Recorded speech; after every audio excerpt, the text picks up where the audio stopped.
আমাদের গ্রাম অঞ্চল অনেক সৌন্দর্য, অনেক মনোরম পরিবেশ। যে মাটিতে দেয় আমাদের খাদ্য, সে মাটিকে করি আমরা অবহেলিত। যে কৃষি ক্ষেতে বীজ ধান ফালায়, বীজ হয়, বীজ থেকে ধান হয়। মাটি পানি ছাড়া মাটি বাঁচে না, ফসলও হয় না। সেই মাটি যখন চাষ করি তখন ভেরিবের দিয়ে আটকিয়ে দিই পানি, তখন আস্তে আস্তে শুকিয়ে যায়।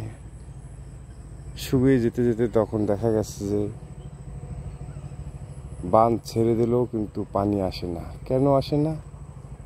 এরকম রাস্তাঘাট হয়ে যায়, কোনো সুলিচ অথবা কালমাট, কোনো পাইপ কিছুই দেওয়া হয় না। সেই জন্য আমরা চাই যে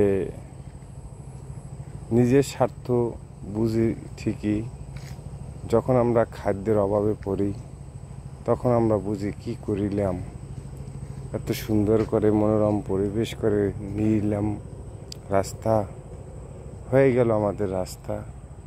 যখন আমরা খাদ্যের অভাবে পড়ি তখন আমাদের দেখা গেল পানি প্রয়োজন হয়। পানি থেকে মাটির ফসল হয়, সেই ফসল থেকে আমরা খাদ্য উৎপাদন করে বেঁচে থাকি। আমাদের প্রধান খাদ্য হইল ভাত। আমরা ভাতে মাছে বাঙালি, এটা সবাই জানে। যখন অনেক শুকিয়ে গেছে, দেখেন পানি নাই বললেই চলে, নাই বললেই চলে। কিছু দূরত্বে পানি দেখা যায়, আসলে অনেক কম পানি। যে পানিটা বেশি দিন আর টেকবে না, হয়তো আর 10 দিন থাকবো, কিন্তু আমাদের এখনও 5 মাস বাকি আছে পানির প্রয়োজন লাগবো। তখন আমাদের মেশিন থেকে দিতে হবে। ছাড়া মেশিন থেকে না দিতে পারলে আল্লাহ থেকে ফয়সালা আসবে, বৃষ্টি কখন আসবে সে অপেক্ষায় থাকবো। তখন কান্নাকান্নি আসে যে একটু দেও বৃষ্টি আল্লাহ, তোমাকে ছাড়া কোনো রক্ষা নাই। যখন আল্লাহ দিতে থাকে তখন তারা অবহেলিত করে, যে পেয়েও তোমরা নিয়ে নেও না, এটাই দুঃখজনক। যখন তোমাদের উপভুক্ত হয়, প্রয়োজন লাগে, তখন তোমরা পাও না, তখন কান্নাকান্নি করো। এটা তো আমার কিছু করার নাই। তা আমরা কখনো এই ভুলটি করব না। পানি থাকবে, ফসল উৎপাদন হবে, খাদ্য আসবে। যখন যেটা প্রয়োজনীয় জিনিস রেখে দেব, আল্লাহর উপরে ভরসা রাখবো, এটি আমাদের রক্ষণাবেক্ষণ করা কর্তব্য। আর সব সময় আল্লাহর কাছে সবুজ রাখবো যে যা করে আল্লাহ ভালোর জন্য করে, যা কিছু করে না সব আল্লাহ মানুষের মঙ্গলের জন্যই করে। কখনো আল্লাহ কোনো মানুষকে নিরাশ করে না, সে যেই হোক। যে মানুষটি মানুষে উপকার করে তার উপকারের কথা ভুলতে নয়, যে উপকারের কথা যে ভুলে যায় তার পিঠে ছালও থাকে না। যে উপকার সে করছে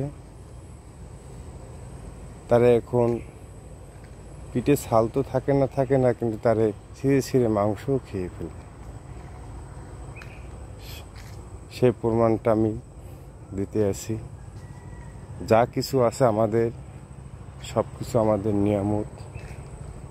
অক্সিজেন মানুষের জন্য একটি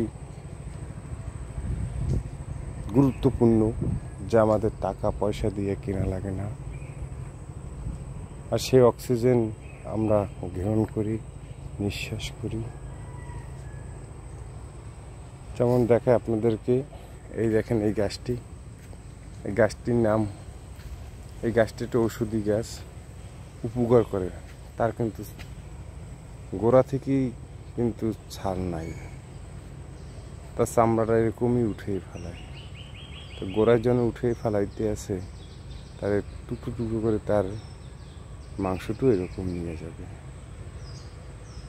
কিন্তু ভাই একটা কথা বলি, উপকারের কথা সবসময় মনে রাখবে। আছে থাকবে, খেতে পারবেন, কখনো তাকে ধ্বংস করে দিন না। কোনো মানুষকে কোনো ধ্বংস করে না, যে উপকার করে। আজকে আপনার উপকার হয়েছে, আপনি সফলিত হয়েছে, কিন্তু তার দিকেও খেয়াল রাখবেন। সে কখন বিপদে আছে কি না, সে কোনো কষ্টে আছে কি না, এটাও খেয়াল রাখতে হবে। আবার তার ধারায় আজকে না হোক কোনো একদিন আপনার আবার উপকার আসবে। যদি ভিডিওটি ভালো লাগে, যদি আমার কথা ভালো লাগে, তাকে কমেন্ট ও শেয়ার করে ফলো বাটন টিপ দিয়ে রাখবেন। ভালো ভালো ভিডিও পেতে আমার চ্যানেলে পাবেন। সবাইকে ধন্যবাদ জানাই। আসসালামু আলাইকুম।